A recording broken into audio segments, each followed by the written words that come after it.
Hi friends, welcome to அல்லஷ்கா channel. இன்றைக்கி நம்ம ஃபிஷ் ஃப்ரை எப்படி பண்ணுறது நம்ம பார்க்க போகிறோம். நம்ம வீடியோ இப்போ தான் முதலாக பார்க்குறீங்கன்னா மறக்காமல் சப்ஸ்கிரைப் பண்ணி வச்சுக்கோங்க.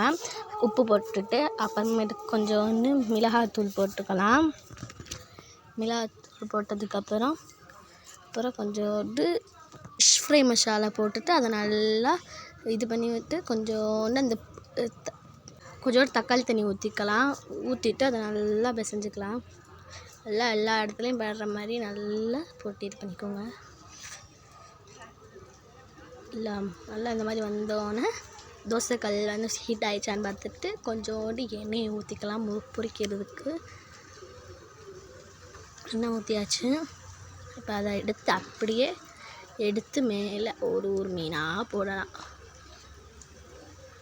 வாங்க போடுங்க.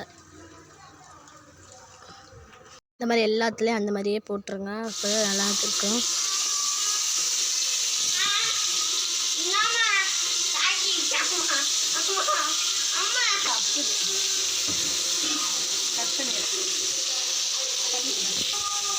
நாலா பக்கம் இந்த மாதிரி திருப்பி விடுங்க. அப்போ தான் நல்லா இதாகும்.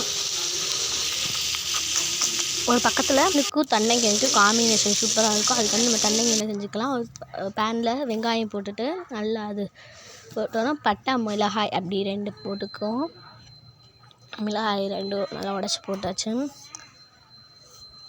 நல்லா வதக்கி விட்டுட்டு நல்லா இந்த மாதிரி வதங்கி வந்ததுக்கப்புறம் இந்த கீரையை நம்ம ஏற்கனவே அலசி வச்சுருக்கோமா, அந்த கீரையை வந்து அப்படியே அதில் சேர்த்துக்கலாம். வாங்க, நாங்கள் நிறைய வச்சுக்கனால இதில் இவ்வளோ போட்டால் தான் அது லாஸ்ட்டில் சுருங்கி தெரியும்ட்டு வந்துடும். நல்லா அந்த மாதிரி வதக்கி விட்டுட்டோம். வாங்க கொஞ்சம் எல்லாத்தையும் நம்ம எல்லாமே இந்த மாதிரி பண்ணிவிட்டு வாங்க. இப்போ பாருங்கள் இவ்வளோ இது இருக்குது. அப்படியே மூடி வச்சுட்டு இப்போ பார்த்தீங்கன்னா இவ்வளோ ஆயிடுச்சு. நல்லா வதக்கி விட்டுட்டு இதுக்கு மீனுக்கும் தண்டைக்கும் காமிச்சேன். சூப்பராக இருக்குது. வாங்க இப்போ சாப்பிட்லாம். பாருங்க, சோறு, மீன் குழம்பு, நம்ம பொரித்த மீன். உங்களுக்கு மீன் குழம்பு மீன் ரொம்ப பிடிக்குமான்னு கமெண்ட்டில் சொல்லுங்கள். உங்களுக்கான ஒரு விடுகதை. உடம்பில்லான் ஒருவன் 10 சட்டை அணிஞ்சிருப்பான், அவன் யாருன்னு கமெண்ட்டில் சொல்லுங்கள். ஓகே ஃப்ரெண்ட்ஸ், பாய் ஃப்ரெண்ட்ஸ், அஸ்ஸலாமு அலைக்கும்.